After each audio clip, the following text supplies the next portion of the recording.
धर्मक्षेत्रे कुरुक्षेत्र संवेता युयुत्सवः मामकाः पांडवाश्चैव किम कुर्वत संजय। हे संजय, धर्मभूमि कुरुक्षेत्र में युद्ध की इच्छा से एकत्र हुए मेरे तथा पांडु पुत्रों ने क्या किया।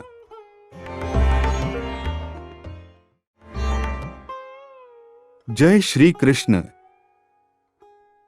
भगवद गीता एक बहुपठित आस्तिक विज्ञान है जो गीता महात्म्य में सार रूप में दिया हुआ है।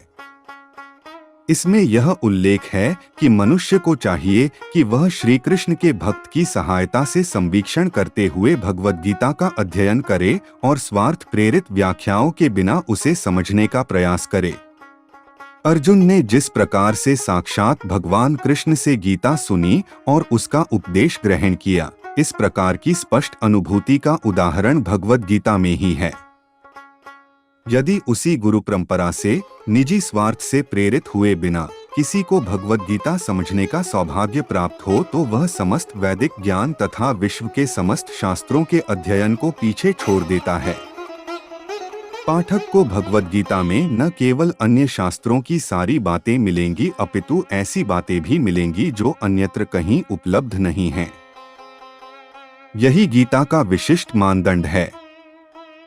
स्वयं भगवान श्री कृष्ण द्वारा साक्षात उच्चरित होने के कारण यह पूर्ण आस्तिक विज्ञान है। महाभारत में वर्णित धृतराष्ट्र तथा संजय की वार्ताएं इस महान दर्शन के मूल सिद्धांत का कार्य करती हैं। माना जाता है कि इस दर्शन की प्रस्तुति कुरुक्षेत्र के युद्धस्थल में हुई जो वैदिक युग से पवित्र तीर्थस्थल रहा है। इसका प्रवचन भगवान द्वारा मानव जाति के पथ प्रदर्शन हेतु तब किया गया जब वे इस लोक में स्वयं उपस्थित थे। धर्मक्षेत्र शब्द सार्थक है क्योंकि कुरुक्षेत्र के युद्धस्थल में अर्जुन के पक्ष में श्री भगवान स्वयं उपस्थित थे। कौरवों का पिता धृतराष्ट्र अपने पुत्रों की विजय की संभावना के विषय में अत्यधिक संदिग्ध था। अतः इसी संदेह के कारण उसने अपने सचिव से पूछा, उन्होंने क्या किया। वह आश्वस्त था कि उसके पुत्र तथा उसके छोटे भाई पांडु के पुत्र कुरुक्षेत्र की युद्ध भूमि में निर्णयात्मक संग्राम के लिए एकत्र हुए हैं। फिर भी उसकी जिज्ञासा सार्थक है। वह नहीं चाहता था कि भाइयों में कोई समझौता हो, अतः वह युद्ध भूमि में अपने पुत्रों की नीति के विषय में आश्वस्त होना चाह रहा था। चूंकि इस युद्ध को कुरुक्षेत्र में लड़ा जाना था, जिसका उल्लेख वेदों में स्वर्ग के निवासियों के लिए भी तीर्थस्थल के रूप में हुआ था है, अतः धृतराष्ट्र अत्यंत भयभीत था कि इस पवित्र स्थल का युद्ध के परिणाम पर न जाने कैसा प्रभाव पड़े। उसे भली भांति ज्ञात था कि इसका प्रभाव अर्जुन तथा पांडु के अन्य पुत्रों पर अत्यंत अनुकूल पड़ेगा क्योंकि स्वभाव से वे सभी पुण्यात्मा थे।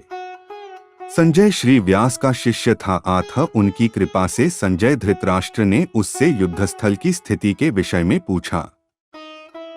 पांडव तथा धृतराष्ट्र के पुत्र दोनों ही एक वंश से संबंधित है, किंतु यहाँ पर धृतराष्ट्र के वाक्य से उसके मनोबल प्रकट होते हैं। उसने जानबूझकर अपने को कुरु और पांडु के पुत्रों को वंश के उत्तराधिकार से विलग कर दिया। इस तरह पांडु के पुत्र अर्थात अपने भतीजों के साथ धृतराष्ट्र की विशिष्ट मन स्थिति समझी जा सकती है।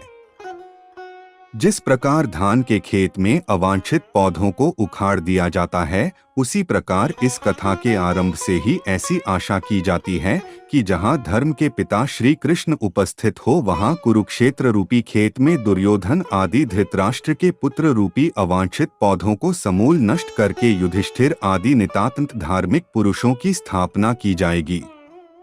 यहाँ धर्मक्षेत्र तथा कुरुक्षेत्र शब्दों की उनकी ऐतिहासिक तथा वैदिक महत्ता के अतिरिक्त यही सार्थकता है। और इसे के साथ हमने आज पहले अध्याय का पहला श्लोक का तात्पर्य देखा। अब हम कल दूसरे श्लोक का तात्पर्य देखेंगे। हरे कृष्ण कृष्ण कृष्ण हरे हरे, हरे राम राम राम हरे हरे।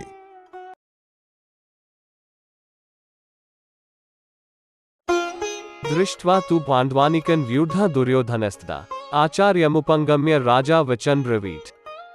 हे राजन, पांडुपुत्र द्वारा सेना की व्यूह रचना देखकर राजा दुर्योधन अपने गुरु के पास गया और उसने यह शब्द कहे।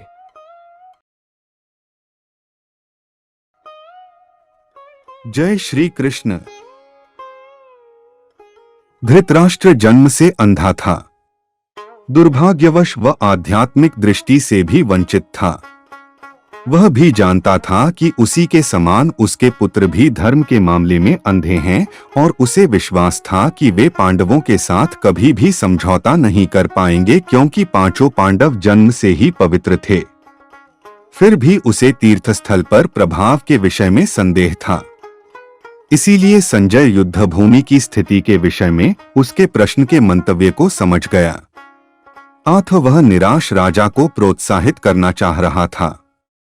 उसने उसे विश्वास दिलाया कि उसके पुत्र पवित्र स्थान के प्रभाव में आकर किसी प्रकार का समझौता करने नहीं जा रहे हैं। उसने राजा को बताया कि उसका पुत्र दुर्योधन पांडवों की सेना को देखकर तुरंत अपने सेनापति द्रोणाचार्य को वास्तविक स्थिति से अवगत कराने गया। यद्यपि दुर्योधन को राजा कहकर संबोधित किया गया है, तो भी स्थिति की गंभीरता के कारण उसे सेनापति के पास जाना पड़ा। अतएव दुर्योधन को राजनीतिज्ञ बनने के लिए सर्वथा उपयुक्त था। किंतु जब उसने पांडवों की व्यूहरचना देखी तो उसका यह कूटनीतिक व्यवहार उसके भय को छिपा ना पाया। और इसे के साथ आज हमने पहले अध्याय का दूसरे श्लोक का तात्पर्य देखा। अब हम कल तीसरे श्लोक का तात्पर्य देखेंगे। हरे कृष्ण कृष्ण कृष्ण हरे हरे, हरे राम राम राम हरे हरे।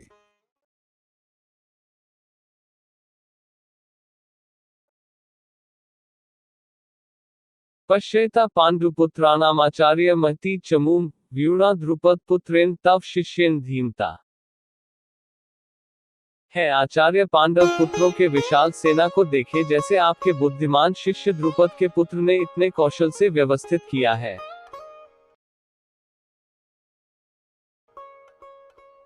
जय श्री कृष्ण।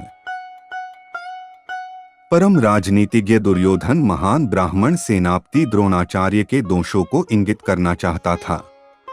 अर्जुन की पत्नी द्रौपदी के पिता राजा द्रुपद के साथ द्रोणाचार्य का कुछ राजनीतिक झगड़ा था। इस झगड़े के फलस्वरूप द्रुपद ने एक महान यज्ञ संपन्न किया, जिससे उसे एक ऐसा पुत्र प्राप्त होने का वरदान मिला जो द्रोणाचार्य का वध कर सके। द्रोणाचार्य इसे भली भांति जानता था, किंतु जब द्रुपद का पुत्र धृष्टद्युम्न युद्ध शिक्षा के लिए उसको सौंपा गया तो द्रोणाचार्य को उसे अपने सारे सैनिक रहस्य प्रदान करने में कोई झिझक नहीं हुई। अब धृष्टद्युम्न कुरुक्षेत्र की युद्धभूमि में पांडवों का पक्ष ले रहा था और उसने द्रोणाचार्य से जो कला सीखी थी उसी के आधार पर उसने यह व्यूहरचना की थी। दुर्योधन ने द्रोणाचार्य की इस दुर्बलता की ओर इंगित किया, जिससे वह युद्ध में सजग रहे और समझौता न करें। इसके द्वारा वह द्रोणाचार्य को यह भी बताना चाह रहा था कि कहीं वह अपने प्रिय शिष्य पांडवों के प्रति युद्ध में उदारता न देखा बैठे। विशेष रूप से अर्जुन उसका अत्यंत प्रिय एवं तेजस्वी शिष्य था। दुर्योधन ने यह भी चेतावनी दी कि युद्ध में इस प्रकार की उदारता से हार हो सकती है। और इसे के साथ आज हमने पहले अध्याय का तीसरे श्लोक का तात्पर्य देखा। अब हम कल चौथे श्लोक का तात्पर्य देखेंगे। हरे कृष्ण कृष्ण कृष्ण हरे हरे, हरे राम राम राम हरे हरे।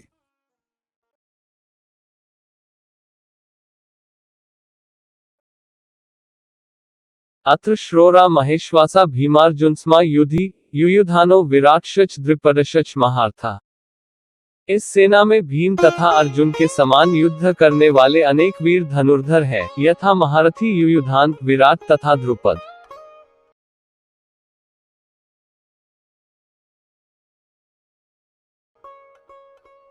जय श्री कृष्ण। यद्यपि युद्धकला में द्रोणाचार्य की महान शक्ति के समक्ष धृष्टद्युम्न महत्वपूर्ण बाधक नहीं था, किंतु ऐसे अनेक योद्धा थे जिनसे भय था। दुर्योधन इन्हें विजयपथ में अत्यंत बाधक बताता है, क्योंकि इनमें से प्रत्येक योद्धा भीम तथा अर्जुन के समास दुर्जय था। उसे भीम तथा अर्जुन के बल का ज्ञान था, इसीलिए वह अन्यों की तुलना इन दोनों से करता है।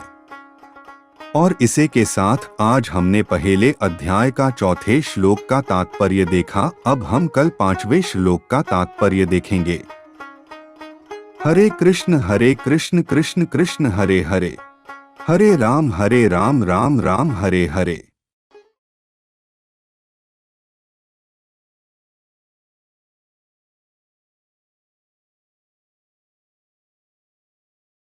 दृष्टकेतुश्चेकितानः काशीराजश्च वीर्यवान पुरुजित कुति भोजश्च शैबिश्च नरपोंगवा।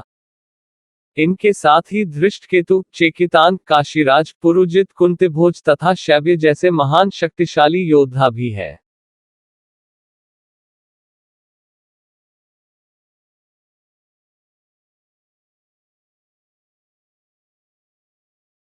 युधमयुषच विक्रांत उत्तमौजाशच वीर्यवान सौभद्रो द्रौपदेयाशच सर्व एव महार्था। पराक्रमी युधामयु, अत्यंत शक्तिशाली उत्तमौजा, सुभद्रा का पुत्र, द्रौपदी के पुत्र, ये सभी महारथी है।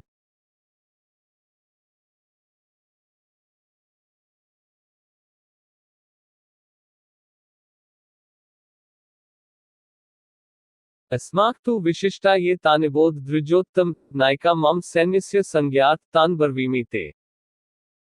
किंतु है ब्राह्मण श्रेष्ठ, आपकी सूचना के लिए मैं अपनी सेना के उन नायकों के विषय में बताना चाहूंगा जो मेरी सेना को संचालित करने में विशेष रूप से निपुण है।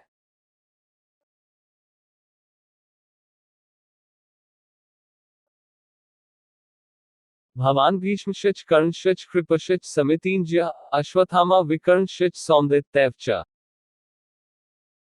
मेरी सेना में स्वयं आप, भीष्म, कर्ण, कृपाचार्य, अश्वत्थामा, विकर्ण तथा सोमदत्त का पुत्र भूरिश्रवा आदि है जो युद्ध में सदैव विजय रहे हैं।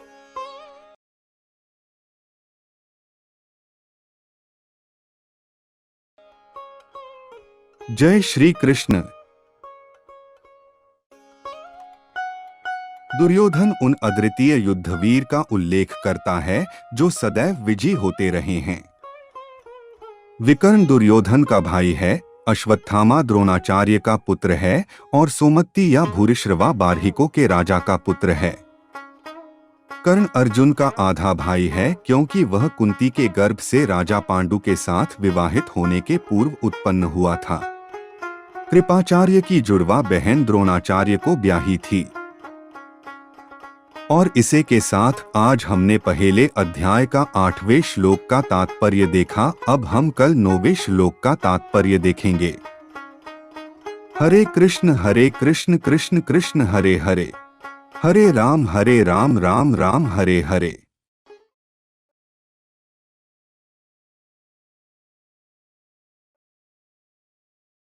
अन्य च बहवः श्रोरा मत्तरे त्यक्त जीविता नानाशस्त्र प्रहरणा सवे युद्ध विशारदा। ऐसे अन्य वीर भी है जो मेरे लिए अपना जीवन त्याग करने के लिए उद्धत है। वे विविध प्रकार के हथियारों से सुसज्जित है और युद्ध विद्या में निपुण है।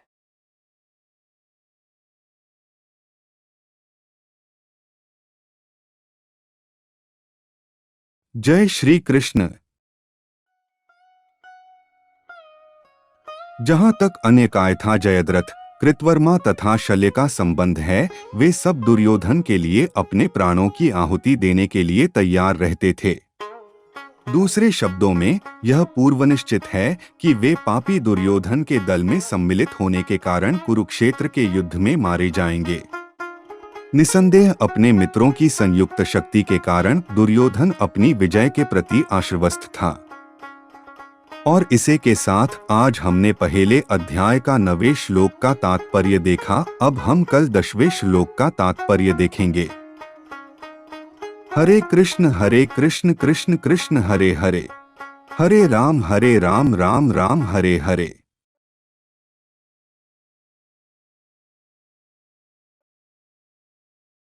अप्राप्त तदस्माक बलम भीष्माभिरक्षितम पर्याप्त त्विदमे तेषा बलम भीमाभिरक्षितम।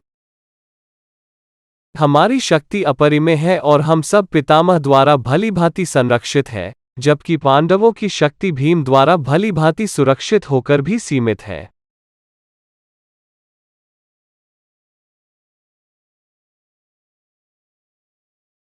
जय श्री कृष्ण। यहाँ पर दुर्योधन ने तुलनात्मक शक्ति का अनुमान प्रस्तुत किया है। वह सोचता है कि अत्यंत अनुभवी सेनानायक भीष्मा पितामह के द्वारा विशेष रूप से संरक्षित होने के कारण उसकी शस्त्र सेनाओं की शक्ति अपरिमेय है। दूसरी ओर पांडवों की सेनाएं सीमित है क्योंकि उनकी सुरक्षा एक कम अनुभवी नायक भीम द्वारा की जा रही है, जो भीष्म की तुलना में नगण्य है। दुर्योधन सदैव भीम से ईर्ष्या करता था क्योंकि वह जानता था कि यदि उसकी मृत्यु कभी हुई तो वह भीम के द्वारा ही होगी, किंतु साथ ही उसे दृढ़ विश्वास था कि भीष्म की उपस्थिति में उसकी विजय निश्चित है क्योंकि भीष्मा कहीं अधिक उत्कृष्ट सेनापति है। वह युद्ध में विजयी होगा, उसका दृढ़ निश्चय था। और इसे के साथ आज हमने पहले अध्याय का 10वें श्लोक का तात्पर्य देखा। अब हम कल 11वें श्लोक का तात्पर्य देखेंगे। हरे कृष्ण कृष्ण कृष्ण हरे हरे, हरे राम राम राम हरे हरे।